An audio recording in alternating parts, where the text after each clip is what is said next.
Well, now it's a question that no homeowner should ever have to answer. How far would you go to defend yourself and your home against armed intruders? And if you did, would you be the victim or the villain? A 30-year-old man has died after he was stabbed by a resident during an alleged break and enter. He should be given a pat on the back for standing up for himself, because nobody else will. It's just instinct. You fight back if you're going to be hurt. He's just protecting his property and his life. Donald Brooke is the man who fought back, killing an intruder who broke into his home. He's somewhat traumatised. It's something you don't think will ever happen to you, but it happened on this particular occasion to this man. Just really worried that this could happen. Very quiet in the community, never caused any trouble. As 54-year-old Donald struggles to comprehend what happened, he now faces the very real possibility of being charged by police. Strikeforce O'Neill, led by Bankstown detectives, have been established to investigate this incident. Donald Brooke has told police that yesterday afternoon he was working here in his backyard when he heard a noise coming from inside his house. And when he went to investigate, he was confronted by an intruder armed with a stun gun. There was a short altercation, and then Donald Brooke grabbed a knife and stabbed the man twice, once in the arm and once in the chest. The intruder fled, but within hours, he was dead.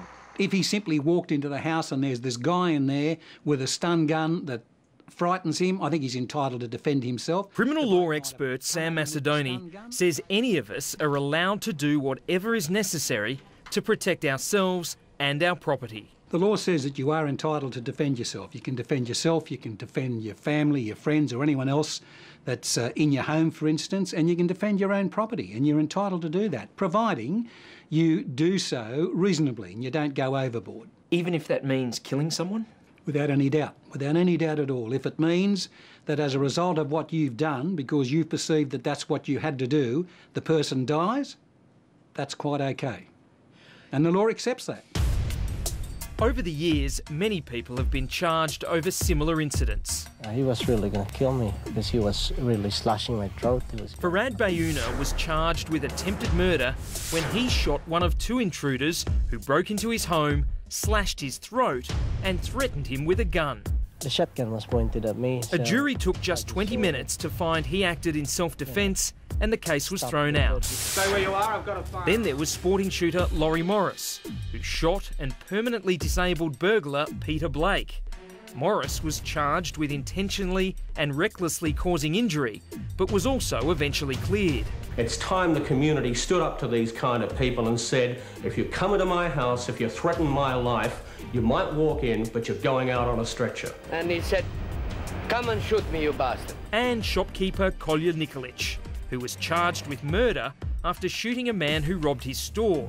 The jury acquitted him, saying he acted in self-defence. I'm not happy what I done, but I was scared for my life.